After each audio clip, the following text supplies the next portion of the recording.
Hello friends, welcome study with Roshan Gupta. और इस video में हम पढ़ने वाले हैं हिस्ट्री का chapter number 2, nationalism in India, यानी कि भारत में राष्ट्रवाद का उदय।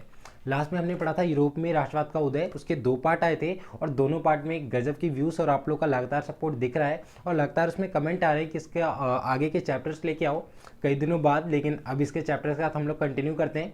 फर्स्ट चैप्टर कंप्लीट हो चुका है, सेकेंड चैप्टर आज स्टार्ट करेंगे। भारत में राष्ट्रवाद, कुछ एमसीक्यू क्वेश्चन करेंगे, उसके बाद कुछ बड़े बड़े क्वेश्चंस करेंगे और लास्ट में मैं एक मैप भी बताऊंगा आपको। उस मैप से एग्जाम में आने के सबसे ज़्यादा चांसेस हैं, ठीक है। और अगर आप लोग फेसबुक पे हमें फॉलो करना चाहते हैं तो स्टडी विद रोशन गुप्ता उसका पेज है, और इंस्टाग्राम के लिए रोशन गुप्ता 1804, वहाँ पे भी आके अपने क्वेश्चन पूछ सकते हैं, आपको रिप्लाई जरूर मिलेगा। जो भी नेक्स्ट इन्फॉर्मेशन है या फिर जो प्रीवियस वीडियोस की लिंक है, जो पहले चैप्टर हो चुके हैं, उनकी लिंक आपको कमेंट बॉक्स में मिल जाएगी और साथ ही साथ डिस्क्रिप्शन में मिल जाएगी।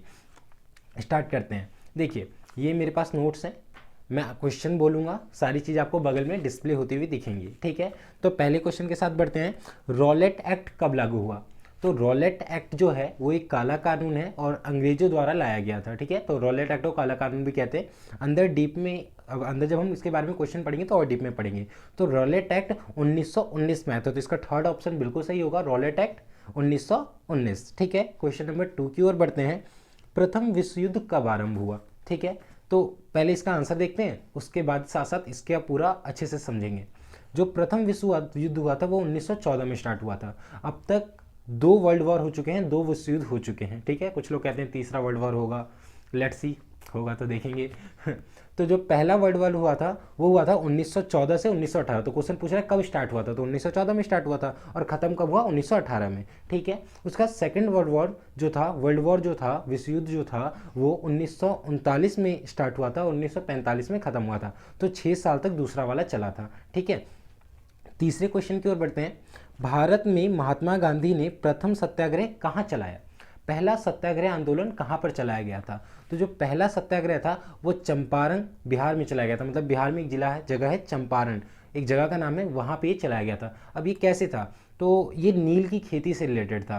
12th क्लास में इंडिगो करके इसके ऊपर तो पूरा चैप्टर है इंग्लिश में, बट 10th क्लास में तो हिस्ट्री में है आपका ये। इसमें क्या है कि गांधी जी वहाँ जाते हैं और वहाँ के किसानों को इंडिगो यानी कि नील की खेती कराई हुई होती है, तो वो अंग्रेजों से मुआवजा मांगते हैं। तो ऐसे करके बहुत लंबी स्टोरी है, पूरी स्टोरी तो अभी नहीं सुना सकता, बस इतना है, बिहार के चंपारण जिले से रिलेटेड है और इसमें ये महात्मा गांधी का पहला सत्याग्रह आंदोलन था, ठीक है। अगला क्वेश्चन है, हिंद स्वराज नामक पुस्तक किसने लिखी थी? तो भैया हिंद स्वराज नामक पुस्तक हमारे बापू जी ने लिखी थी, यानी कि महात्मा गांधी जी ने लिखी थी, ऑप्शन नंबर 3, ठीक है। नेक्स्ट क्वेश्चन, दमित वर्ग एसोसिएशन की स्थापना किसने की? भैया दमित वर्ग एसोसिएशन, जो हमारे देश में कुछ नीचे तबके के लोग थे जिन्हें उठाना बहुत ज़्यादा जरूरी था, उसके लिए बहुत अच्छे काम किए डॉक्टर भीमराव अंबेडकर ने, और इसलिए दमित वर्ग एसोसिएशन की स्थापना उनके द्वारा ही की गई थी। तो ऑप्शन 2 इसका राइट आंसर होगा, ठीक है। नेक्स्ट क्वेश्चन की ओर बढ़ते हैं। किस घटना के बाद महात्मा गांधी ने असहयोग आंदोलन वापस ले लिया? अब देखो, असहयोग आंदोलन क्या है और उसे क्यों वापस लिया गया, इसके लिए तो डीपली अभी आगे हम पढ़ेंगे। हल्का बहुत बता देता हूँ मैं। चोरी चौरा नाम करके एक मार्केट है, ये गोरखपुर में है, और गोरखपुर आपको पता है कहाँ पर है? बिहार, यूपी में, सॉरी बिहार नहीं, यूपी में है गोरखपुर। और वहाँ पे चोरी चौरा नाम करके एक मार्केट है, तो वहाँ से एक भीड़ गुजर रही थी, है ना। तो उस पर अचानक से एक असहयोग आंदोलन को फॉलो करने के लिए एक जुलूस गुजर रहा था भारतीय लोगों का, तो उस पर कुछ पुलिस वालों ने उन पर हमला कर दिया और 11 लोग उसमें बहुत बुरी तरीके से घायल हो गए। लगभग 11, करेक्ट आंकड़ा तो कोई नहीं दे सकता, बट जैसा कि आंकड़ा दिया गया है तो 11 लोग लगभग बुरी तरीके से घायल हो गए थे।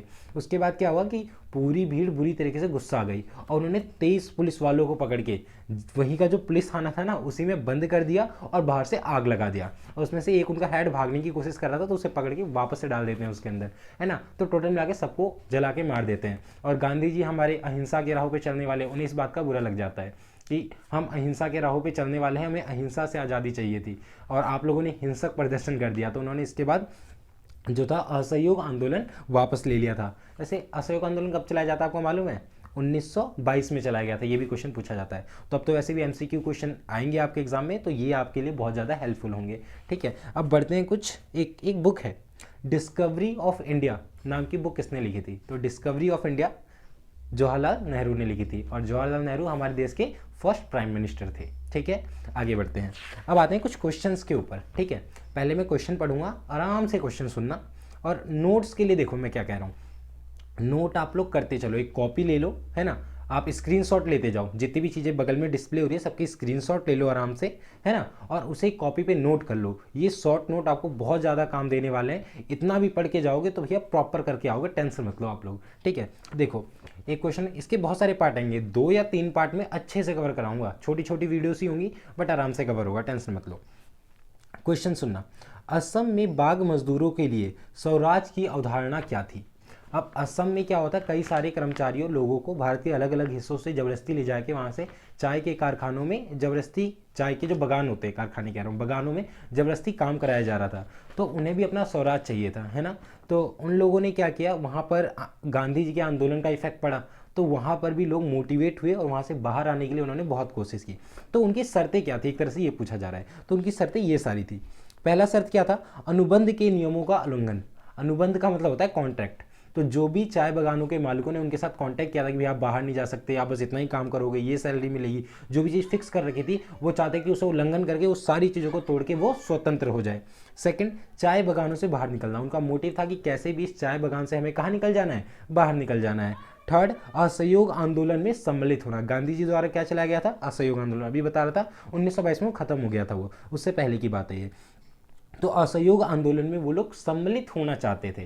तो ऐसे मैंने कई बार आप लोगों को बता रखा है, जो हेडिंग है ना, ये सिर्फ हेडिंग के ही नंबर होते हैं एसएसटी में, ठीक है, तो आपको बस हेडिंग अच्छे से याद करनी है, अंदर कुछ भी एक्सप्लेन कर दो, कुछ भी नहीं कि मतलब कुछ भी लिख दोगे, मतलब वो आपको रट के नहीं लिखना, वो बस आपके माइंड में जो भी बात आ रहा है, जैसे अनुबंध के नियमों का उल्लंघन करना, तो आपके माइंड में जो भी चीज़ें आती है कि भैया कॉन्ट्रैक्ट को तोड़ना चाहते थे, वैसे करके आप पूरा एक्सप्लेन कर दो, बट हेडिंग ये होनी चाहिए, इसी के मार्क्स होते हैं। ठीक है, फोर्थ वाला पॉइंट है आपका कृषि भूमि अथवा सुख सुविधा प्राप्त करना। उनका अगला मोटिव क्या था, 4 पॉइंट थे, 3 पॉइंट हो गए, चौथा पॉइंट था कि उनकी कृषि भूमि, उन्हें अपना खुद का कृषि भूमि चाहिए था, कृषि भूमि जहां पर वो लोग खेती कर सके और सुख सुविधा प्राप्त करना। ठीक है, ये हो गया।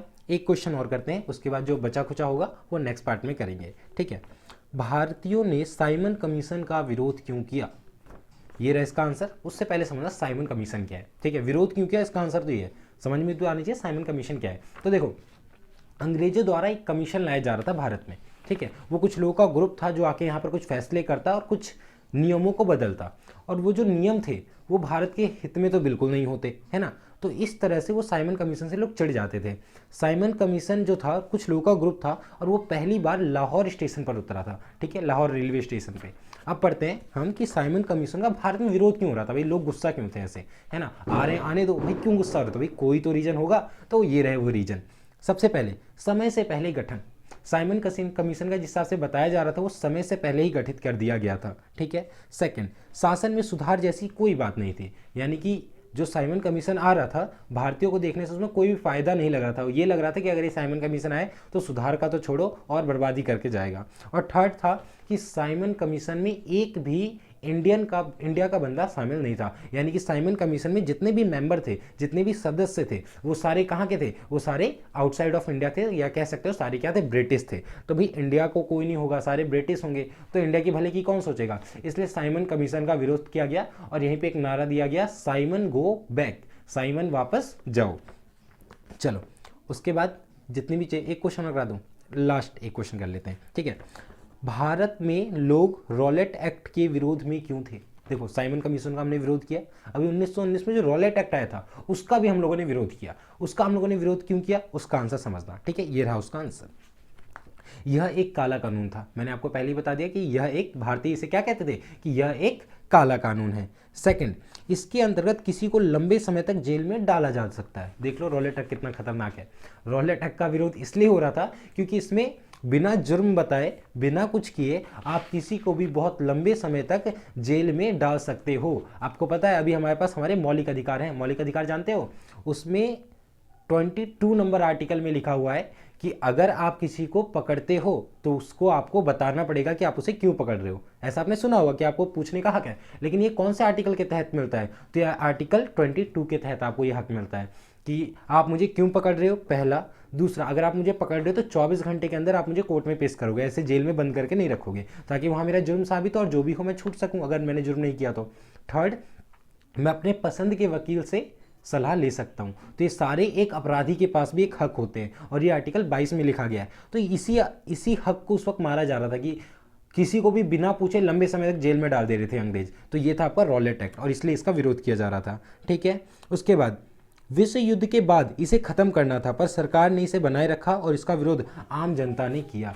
अब आप बताओ, जब विश्व युद्ध चलता है तो उस टाइम पे क्या होता है कि ये सरकार क्या करती है, कई लोग को जेल में डाल देती है, क्योंकि उन्हें रहता है कि भैया ये लोग हो सकते हैं बाहर देश के हैं या कुछ और कर देंगे। तो विश्व युद्ध के टाइम पे तो चलो इतना चलता है, लेकिन विश्व युद्ध के बाद भी ये लॉ को कंटिन्यू किया जा रहा था और ये कंटिन्यू करने के बाद लोग भड़क गए और इसका दबा कर विरोध किया। तो ऐसे करके हमने इतने क्वेश्चन कंप्लीट किए। अभी नेक्स्ट पार्ट भी बाकी है और हो सके तो उसका नेक्स्ट पार्ट भी आपका आ जाएगा। जितने ज़्यादा क्वेश्चन करोगे, जितना ज़्यादा सुनोगे आप लोग, उतना ज़्यादा आपकी जो डेवलप होगी, आपकी स्किल्स डेवलप होगी। और मिलते हैं न्यू वीडियो में कुछ न्यू इन्फॉर्मेशन के साथ। और साथ ही साथ अगर आपको पुरानी वीडियोस देखनी है तो कमेंट बॉक्स में लिंक मिल जाएगा और सारी इन्फॉर्मेशन आप वहाँ से ले सकते हैं। अगर लिंक नहीं मिलेगा तो नीचे कमेंट कर देना, मैं आपके रिप्लाई में लिंक डाल दूँगा, आप वहाँ से वीडियो देख सकते हैं। मिलते हैं न्यू वीडियो में इसके नेक्स्ट पार्ट के साथ।